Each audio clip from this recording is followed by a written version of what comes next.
Hello, my name is Vikas Agrawal and I am the founder of AIF and PMS Experts India. What we have observed is that there are more than 90% of the viewers in our YouTube channel who have watched our video and have been watching our video continuously at the regular intervals but have not yet subscribed to our channel.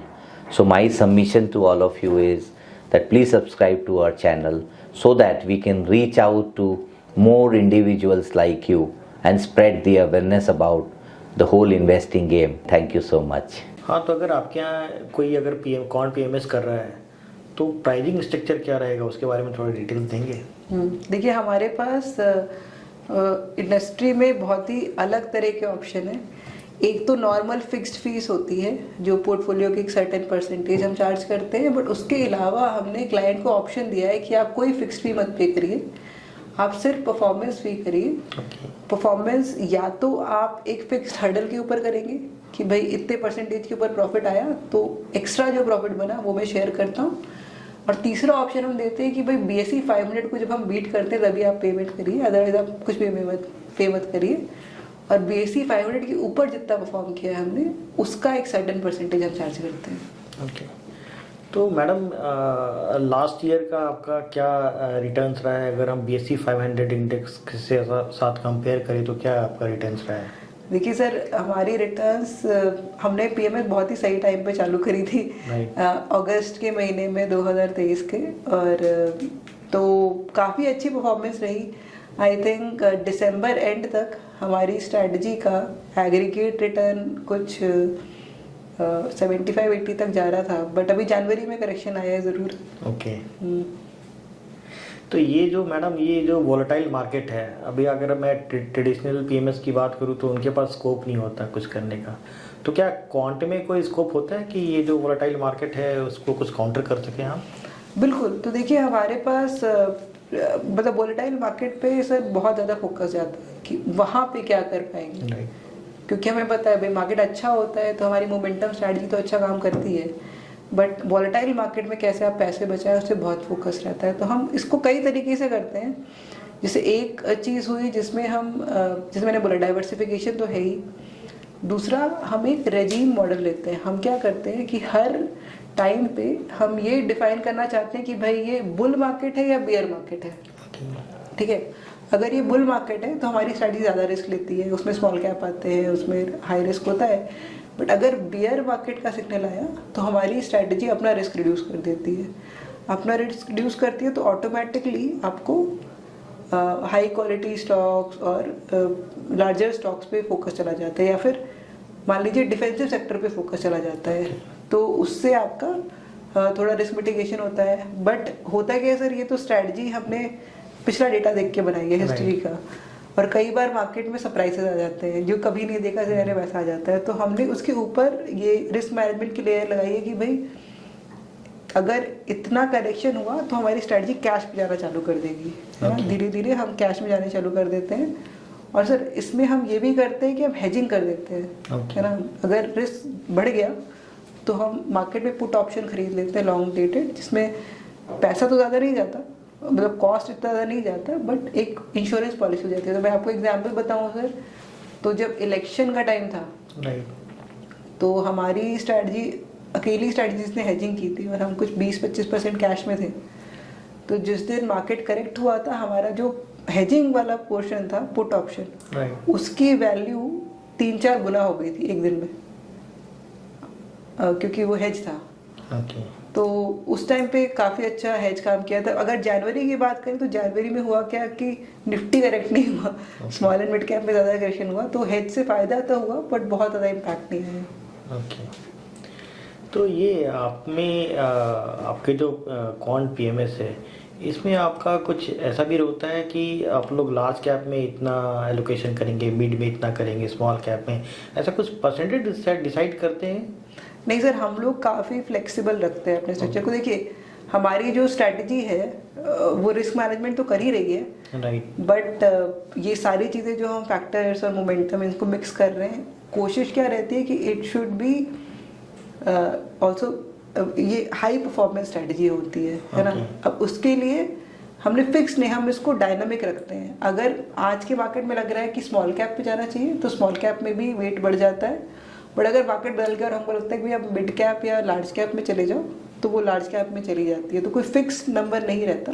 तो आपका इतना ये तो रहता होगा कि maximum allocation कितना करना है, मतलब 100% भी आप लार्ज कैप में जा सकते हो हाँ जी। या स्मॉल कैप में जा सकते हो, ऐसा कुछ नहीं है? बिल्कुल।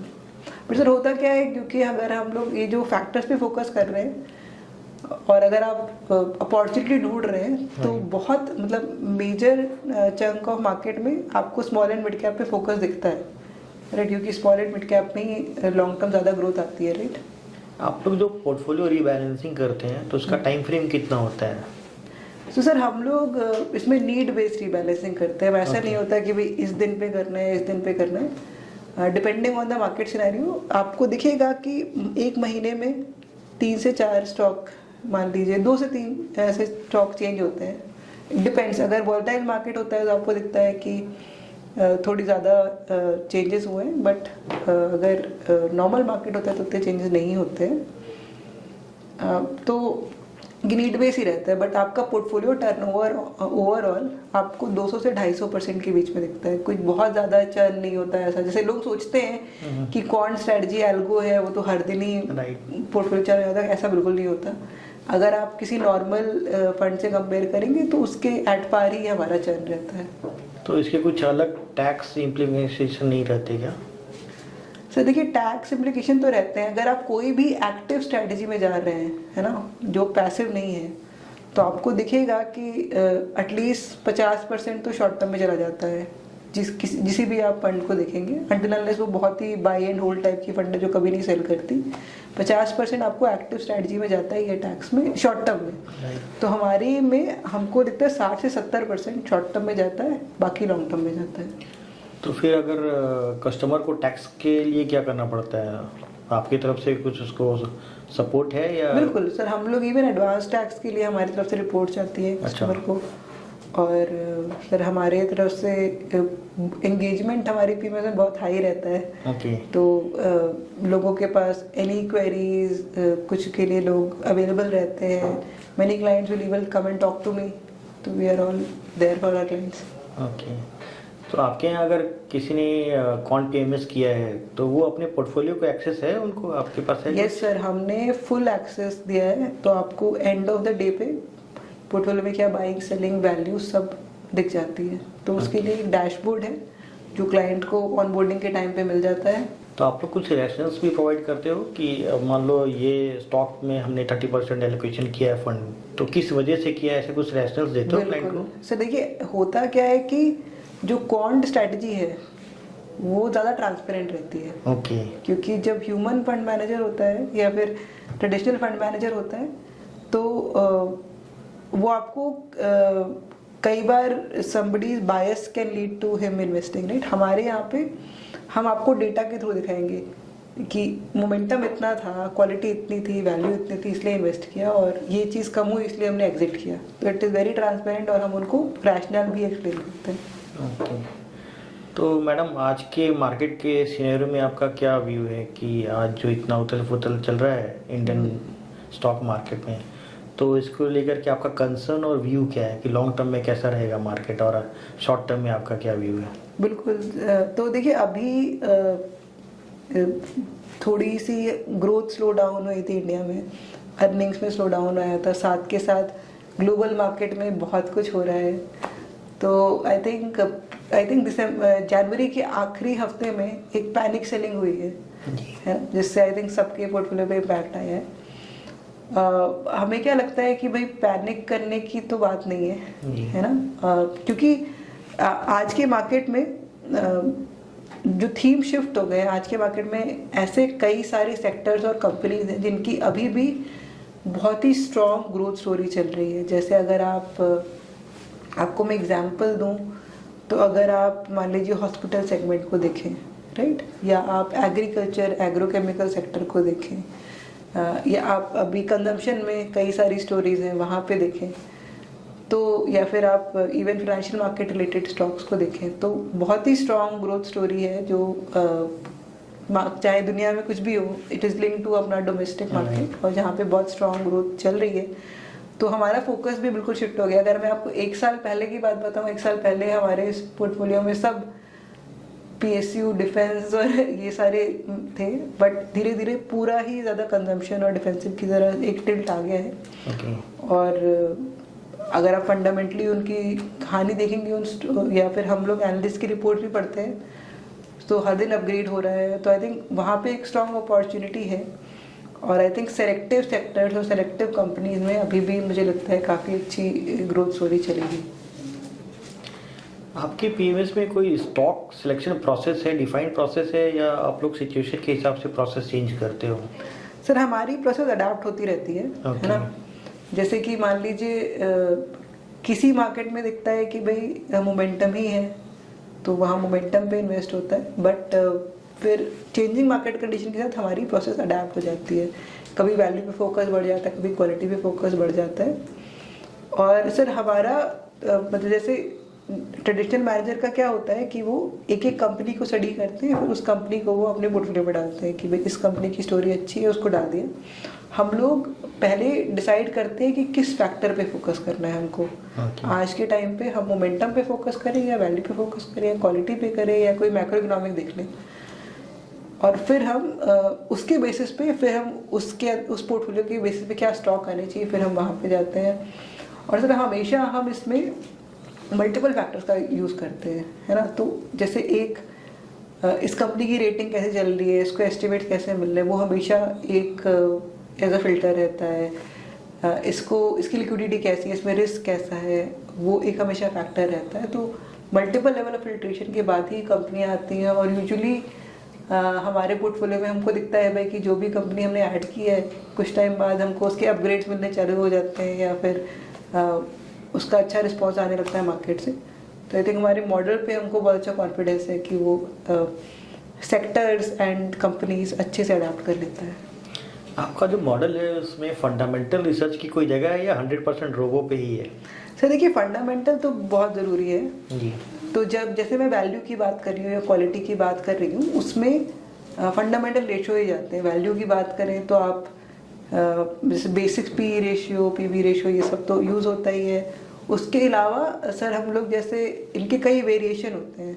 कैश फ्लो के बेसिस पे आप वैल्यू क्रिएट कर रहे हैं या फिर आप देख रहे हैं कि इसकी वैल्यूएशन इंडस्ट्री के कंपैरिजन पे कैसी है, इसकी वैल्यूएशन की कंसिस्टेंसी कैसी है ओवर टाइम, तो हम ये भी यूज़ करते हैं। हम अगर आपकी क्वालिटी की बात करें तो बहुत सारे ऐसे मेट्रिक हैं जिनको यूज़ करते हैं, बट हम लोग मान लीजिए DCF एनालिसिस नहीं करते कि भाई इस कंपनी का मैंने ग्रोथ प्रोजेक्ट किया इसलिए ये टारगेट प्राइस होना चाहिए, इस वजह से मैं इन्वेस्ट कर रहा हूँ।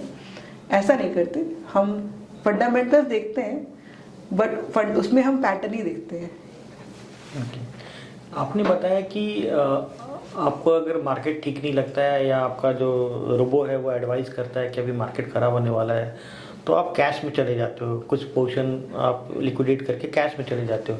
तो वो कैश आइडल पड़ा रहता है या आप उसको कहीं इन्वेस्ट करते हो? इसके साथ दूसरा क्वेश्चन ये भी है कि कितना समय तक वो कैश आइडल रहता है?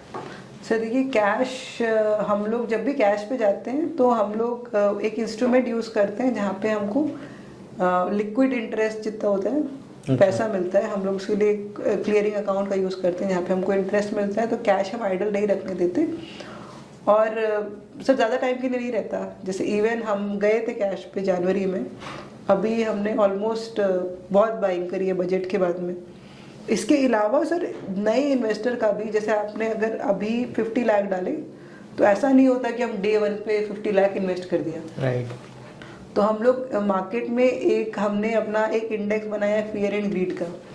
जब हमको दिखता है कि भाई ग्रीड बढ़ गई है तो हम इतना नहीं बाई करते।